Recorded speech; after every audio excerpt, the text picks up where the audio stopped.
गुना वर्तमान कॉलोनी के पाक की जमीन हड़पने के आरोप निराधार बताए गए। हम आपको बता दें कि पूरा मामला क्या है। गुना नगर में स्थित वर्तमान कॉलोनी के पाक को लेकर बीते कुछ वर्षों से मोहल्ला विकास समिति नाम की संस्था संघर्षरत थी। विभिन्न समाचार पत्रों के माध्यम से आम जनमानस में ये खबर पहुंचने के कारण आम जनमानस में ये चर्चा का विषय बना हुआ था कि जय कुमार जैन के द्वारा पाक की जमीन हड़प ली गई है। इसी मामले को लेकर जय कुमार जैन के अधिवक्ताओं के द्वारा प्रेस वार्ता का आयोजन करके पत्रकार बंधुओं को दस्तावेजी साक्ष्य दिखाते हुए निराधार बताया। उक्त शिकायतकर्ता द्वारा वर्तमान कॉलोनी द्वारा की जा रही कार्यवाही पर आश्चर्य खेद व्यक्त भी किया गया। जय कुमार जैन के अधिवक्ता मनोज श्रीवास्तव हर्ष मेर ने पत्रकार वार्ता में ये भी स्पष्ट किया कि मेरे पक्षकार जय कुमार जैन को मानसिक एवं शारीरिक रूप से प्रशासन के द्वारा भी राजनीतिक दबाव में परेशान किया जा रहा है। लगातार जय कुमार जैन की निजी भूमि में पाक होना बताकर पाक की जमीन को हड़पने की शिकायत कलेक्टर गुना से की गई, जिस पर से कलेक्टर गुना द्वारा सन 2013 में भी जांच कराकर शिकायत को खारिज कर दिया गया था। शिकायत खारिज करने के पूर्व कार्यालय टाउन प्लानिंग गुना का पक्ष भी सुना गया था, जिसमें उसने उनके कार्यालय के वर्तमान कॉलोनी का स्वीकृत नक्शा न होना व्यक्त किया था, जो ये प्रमाणित करता है कि जय कुमार जैन द्वारा कभी भी अपनी भूमि में कॉलोनी का निर्माण किया ही नहीं है। अभिभाषक श्रीवास्तव ने बताया कि माननीय न्यायालय ने भी जय कुमार जैन की उक्त भूमि को निजी स्वामित्व की भूमि बताया गया एवं पाक की अशासकीय भूमि नहीं मानी गई। उक्त सिविल निर्णय की जानकारी होने के बाद भी गुना कलेक्टर किशोर कुमार कन्या के द्वारा जय कुमार जैन के विपरीत कार्यवाही की जा रही है। जय कुमार जैन के अधिवक्ता मनोज श्रीवास्तव ने पत्रकारों को ये भी बताया कि गुना जिले में कलेक्टर के पद पर आकर 1-2 साल में नया व्यक्ति आकर बैठता है, फिर से उक्त शिकायतकर्ताओं के द्वारा उससे पिछली शिकायत के परिणामों को छुपाते हुए पुनः शिकायत करते हैं और फिर से जांच शुरू हो जाती है। अभिभाषक मनोज श्रीवास्तव ने बताया कि सामान्यतः कानून ये कहता है कि किसी भी विषय पर एक बार जांच हो जाने पर उस पर पुनः जांच वही अधिकारी अभति कलेक्टर नहीं कर सकते और नहीं शिकायत प्रचलन योग्य रहती है। उक्त सिविल निर्णय की जानकारी होने के बाद भी गुना कलेक्टर किशोर कुमार कन्या द्वारा मेरे पक्षकार जय कुमार जैन के विपरीत कार्यवाही की जा रही है, जबकि शासन के विपरीत उक्त निर्णय पारित होने से उक्त निर्णय शासन पर बंधनकारी है। बंधनकारी होने से जय कुमार जैन के विपरीत पाक की भूमि बांट कर कोई कार्यवाही नहीं की जा सकती, जबकि जय कुमार जैन और उनके अधिवक्ता माननीय न्यायालय कलेक्टर महोदय का सम्मान करते हैं और उनके द्वारा विधिपूर्ण तरीके से किए गए प्रत्येक कार्य का समर्थन करते हैं, जबकि जय कुमार जैन एवं उनके अधिवक्ताओं के द्वारा बताए गए तथ्यों को दरकिनार कर कार्यवाही की जा रही है। चूंकि प्रजातंत्र में किसी भी व्यक्ति के पास अपनी समस्या या अपने बचाव के तथ्य रखने के मुख्य रूप से 2 माध्यम उस समय हो जाते हैं जब शिकायत का निराकरण करने वाला अधिकारी उसकी बात को नहीं सुनता है, तब वह या तो पुलिस के पास जाए या प्रेस में जाए या लोकतंत्र के चौथे स्टाम्प प्रेस में जाए। चूंकि कलेक्टर महोदय गुना बड़े अधिकारी हैं, उनके विपरीत उनके कार्यों के लिए पुलिस में नहीं जाया जा सकता है और उनके द्वारा ऐसा कोई आपराधिक कार्य भी नहीं किया जा रहा है, किंतु वह उक्त विवाद में जय कुमार जैन के अधिवक्ताओं द्वारा बताए गए तथ्यों को दरकिनार कर रहे हैं। इसलिए प्रेस के माध्यम से हम अपनी बात कलेक्टर महोदय गुना तक पहुंचाना चाहते हैं। और समिति बनाकर असत्य आधारों पर मेरे और हर्षमेर जी के पक्षकार जय कुमार जैन जी हैं, उनके विपरीत शिकायत करते रहते हैं बार बार कि ये पार्क की ज़मीन को खा गए हैं, पार्क बनने नहीं दे रहे हैं, ऐसी वो शिकायत करते हैं। जबकि जय कुमार जैन ना तो कॉलोनायर हैं, ना उन्होंने अपनी सर्वे नंबर 888/2 घा की ज़मीन में कोई कॉलोनी काटी। जब किसी व्यक्ति ने कॉलोनी नहीं काटी है तो आप उससे पार्क की ज़मीन, उसकी निजी ज़मीन में से आप कैसे ले सकते हैं? इसको लेकर आज ये प्रेस कॉन्फ्रेंस बुलाई है। इसमें मामला जो कलेक्ट्रेट में चल रहा है कलेक्टर साहब के समक्ष, उसमें हर्षमेर जी भी एडवोकेट हैं, मैं भी एडवोकेट हूँ। चूँकि सिविल कोर्ट में आज से 3-4 साल पहले मुकदमा मैंने इस विषय का लड़ा है और जय कुमार जैन जी चूँकि व्यापारी आदमी है, वो इस संबंध में ज़्यादा कुछ नहीं बता पा रहे थे, तो कानूनी तथ्यों को बताने के लिए हम दोनों एडवोकेट यहाँ आपके सामने हमने प्रेस कॉन्फ्रेंस जो है करना चाहते हैं। क्या नाम है आपका सब? मैं मनोज श्रीवास्तव एडवोकेट और ये मेरे साथी हर्षमेर जी हैं। ये कौन से न्यायालय में चल रहा है इनका जो मुकदमा? मैं बताता हूँ। एक गुना में कलेक्टर थे भास्कर लाक्षाकार जी, उसके पहले भी कई कलेक्टर बने। सबसे पहले एक शिकायत की गई एक मोहल्ला समिति बनाकर कि जय कुमार जैन कॉलोनायर हैं और उनके द्वारा वर्धमान कॉलोनी बनाई गई है और पार्क के लिए 44,400 वर्ग फीट खाली छोड़ी गई जमीन पर वो पार्क नहीं बनने दे रहे, ऐसी शिकायत की। उस शिकायत की कलेक्टर साहब ने जांच कराई, जांच एसडीएम साहब ने की और जांच रिपोर्ट बनाने के पहले उन्होंने कार्यालय टीएनसीपी, जिसे नगर तथा ग्राम निवेश कार्यालय कहते हैं, जहाँ से कॉलोनी के नक्शे पास होते हैं, उस कॉलोनी के अधिकारी को सुना, नगर पालिका परिषद को सुना और जब टाउन एंड कंट्री प्लानिंग ने लिख के दे दिया कार्यालय टीएनसीपी ने कि हमारे पास कोई भी वर्धमान कॉलोनी का स्वीकृत नक्शा नहीं है, तो एसडीएम साहब ने अपनी रिपोर्ट के आधार पर ये लिखा और ये खारिज कर दिया। उन्होंने लिखा कि शिकायत निराधार है और शिकायत में कोई दम नहीं है और टीएनसीपी ने हमें लिख के दे दिया है कि हमारे पास कोई स्वीकृत नक्शा नहीं है। अब कॉलोनी के संबंध में महत्वपूर्ण विभाग कौन सा है? टीएनसीपी। जब टीएनसीपी कह रहा है कि नहीं है कोई और उन्होंने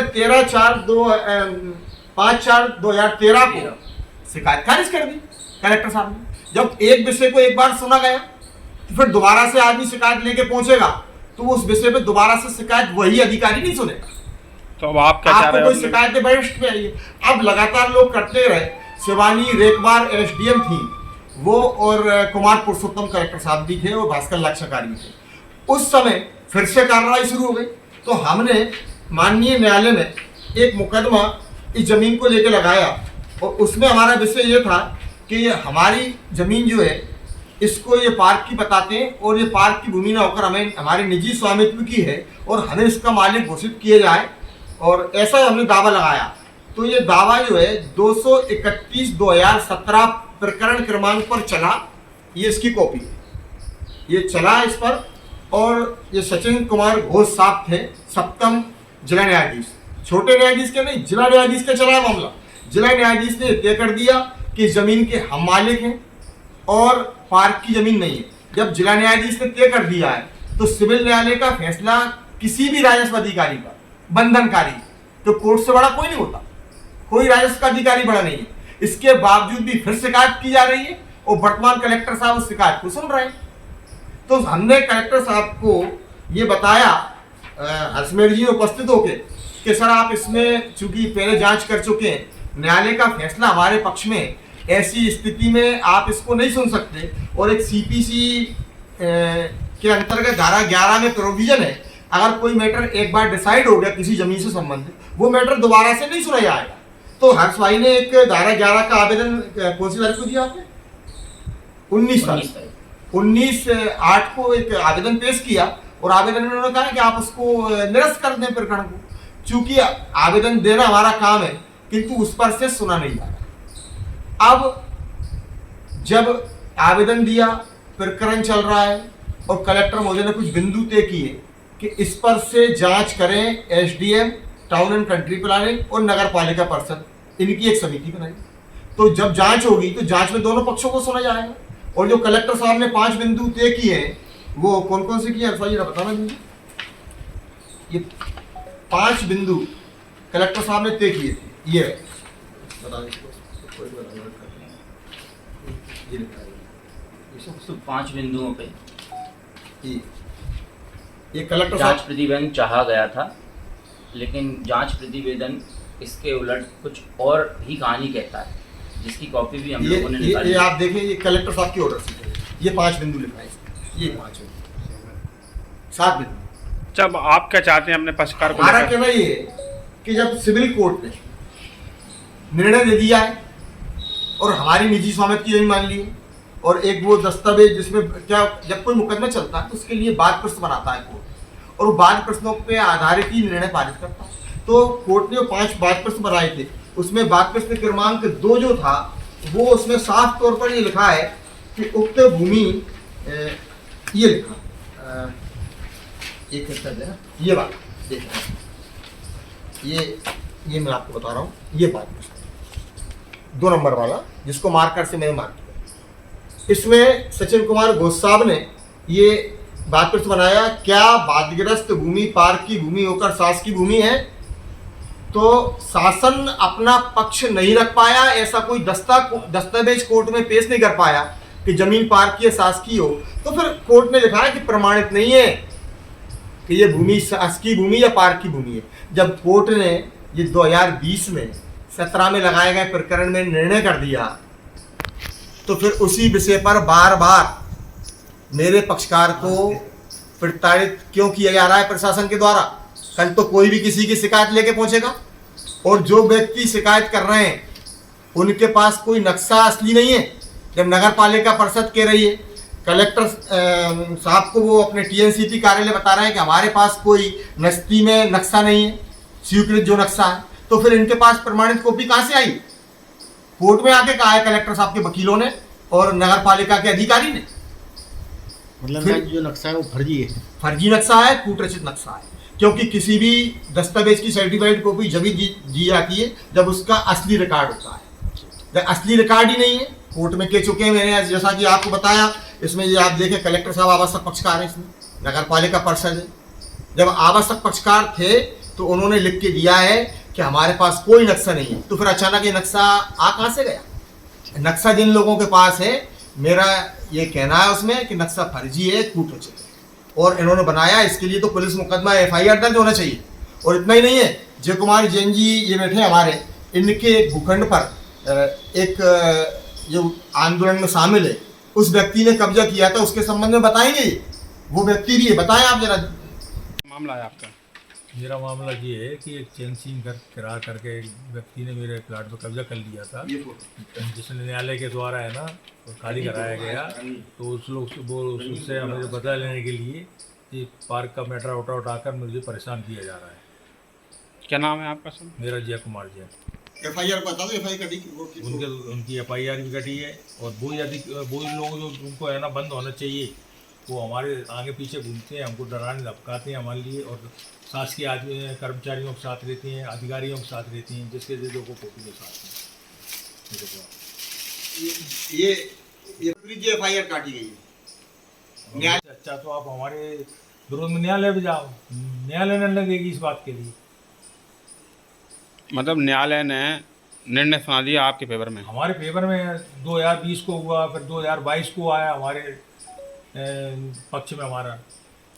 इसके बाद शिकायतें करते रहते हैं, उनको पता है कि भाई हमारे पक्ष में निर्णय है, अब ज़मीन हमारी है। कोई भी है ना, किसी न्यायालय ने जिन्हें कहा कि ये पार्क की ज़मीन है। दूसरा क्या है कि जब मेरे फादर ने है ना सन 89 में पूरी ज़मीन है 7 भागों में बांट दी थी, हमने केस लड़के उनसे ज़मीन ली थी। हमारे लिए 2 बीघा से भी कम ज़मीन हमारे को खाते में आई थी। अगर हमारे पिताजी ने कोई गलती की है तो बच्चों को कहाँ से दोष दिया जाएगा? उसको दिया जाएगा क्या सर? नहीं, बिल्कुल। और अगर पार्क मांग रहे हो तो फिर मेरी ज़मीन कहाँ चली गई साहब? अगर गलती से मेरी ज़मीन पे पार्क घोषित कर दिया है, अघोषित कर दिया है, जो मांग रहे हैं, तो मैं कहाँ जाऊँगा फिर? तो एक तो न्यायालय की अवहेलना कर रहे हैं लोग, ऊपर से दादागिरी करते हैं, गुंडागिरी करते हैं, जबरदस्ती सताते हैं। अच्छा, गुना न्यायालय ने तो आपके पक्ष में फैसला सुनाया था। हाँ, तो वो न्यायालय के फैसले संतुष्ट नहीं है? कौन? वो विरोधी जो आपके वो पता नहीं भाई क्यों संतुष्ट नहीं है वो लोग भाई, इसमें मैं बताता हूं।